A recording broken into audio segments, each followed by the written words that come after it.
Hello students, in this session we are going to start the next chapter, that is chapter number 14, Ecosystems and Energy Flow. Now you know that on earth there are different types of ecosystems. Now ecosystem is self-regulatory and self-sustaining structural and functional unit of nature. That means it is the unit of nature which is having self regulation, then it is self sustaining structural and functional unit. So a ecosystem is a region where different kinds of living organisms interact with each other as well as they interact with the environment. An ecosystem consists of abiotic and biotic factors. Now abiotic factor means the factors like light, then water, soil. So these are the abiotic factors or non-living factors which influence the growth of organisms of a particular ecosystem. Similarly, biotic factors include all the living organisms, including plants, animals, then different kinds of insects or organisms. Then a scientist called as Tansley in the year 1935 coined the term ecosystem to a particular region or a particular place where different kinds of living organisms interact with each other as well as they interact with the abiotic factors and live in that particular region or the place. So such place or region was termed as an ecosystem by the scientist called as Tansley. Now there are different examples of ecosystem like forest. Now forest consists of different kinds of plants as well as animals. Then different kinds of aquatic ecosystems. Then desert also forms one of the ecosystem. Then human ecosystem. Then marine ecosystem. Marine ecosystem is found in sea water where different kinds of plants or aquatic plants as well as different kinds of fish or animals are found. So ecosystem is a self-regulatory and self-sustaining structural and functional unit of the nature. Then we will see ecological succession. Now ecological succession means the gradual and predictable change in the species composition of a area is called as ecological succession. Now in an ecosystem, different species of living organisms are present.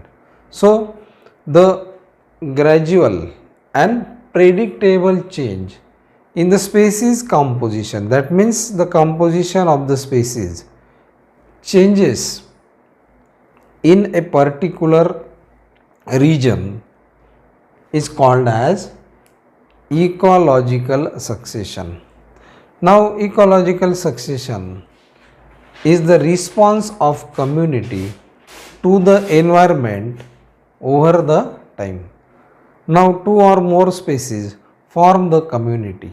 So it is the response of the community to the environment or the conditions found in the environment.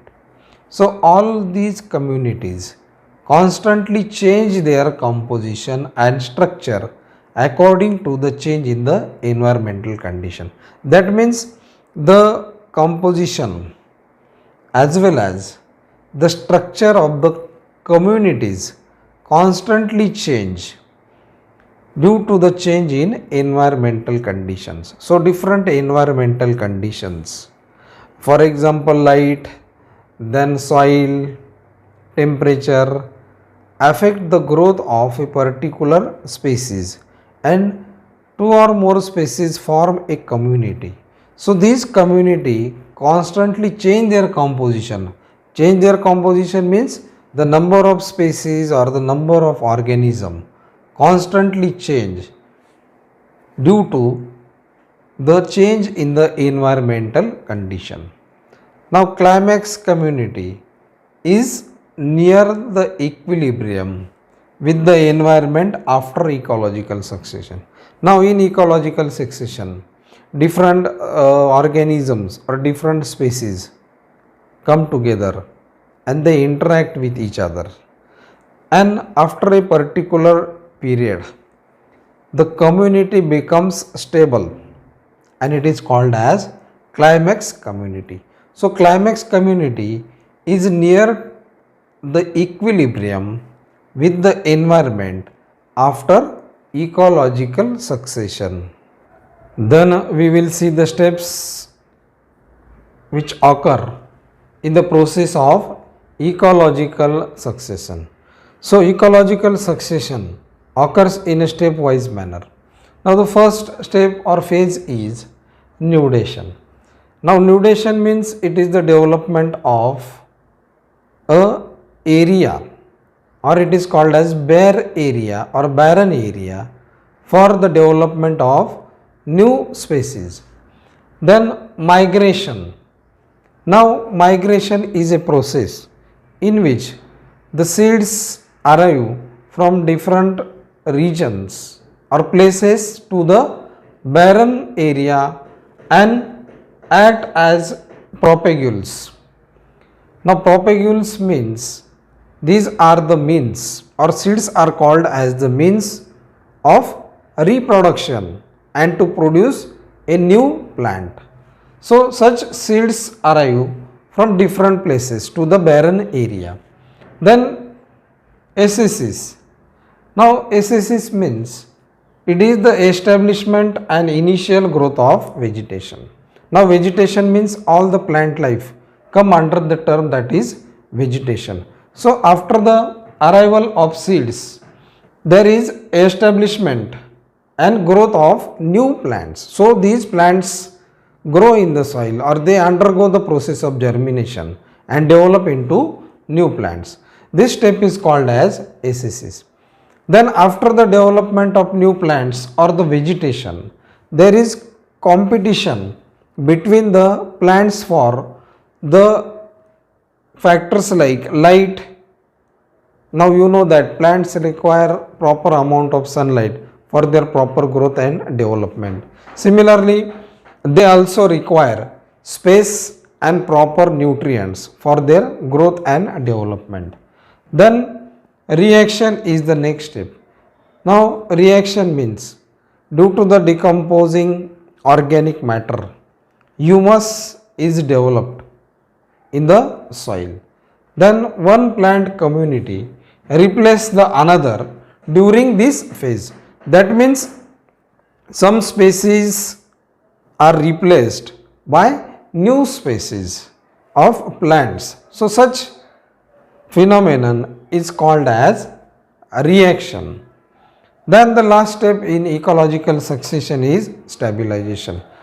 Now community which is better becomes stable, forming climax community. Now climax community means a stable community is formed. The community which is better than others becomes more stable, forming the climax community. So these are the different steps in the process of ecological succession. Some populations increase while some decline or disappear during ecological succession, while new species colonize the area. That means some populations. Now population means group of organisms belonging to the same species. So some populations increase while some decline or they may disappear in an ecological succession. While new species colonize the area or they develop in that particular area. That means ecological succession may show the replacement of species. Replacement means when one species disappears, the new species develop. Then the term series. Series means it is the entire sequence of the communities that change in the given area. That means the sequences of the communities change in the given area. Then the serial communities are individual transitional communities. That means these are the individual communities which develop in the ecological succession. Now serial stage means it is the stage which has come near to the climax stage. Now climax stage or community means it is the stable stage in the ecological succession. So serial communities are individual transitional communities. Then the different changes occurring in successive serial stages are that the first one is change in the diversity of species of organisms. Now you know that diversity means the difference between the organisms. So in serial stages there is change in the diversity of species of organisms. Then it shows the increase in number of species of organisms. That means the number of species of the organisms increase. Then there is increase in total biomass. Now biomass means it is the mass of total living organisms found in that particular ecosystem.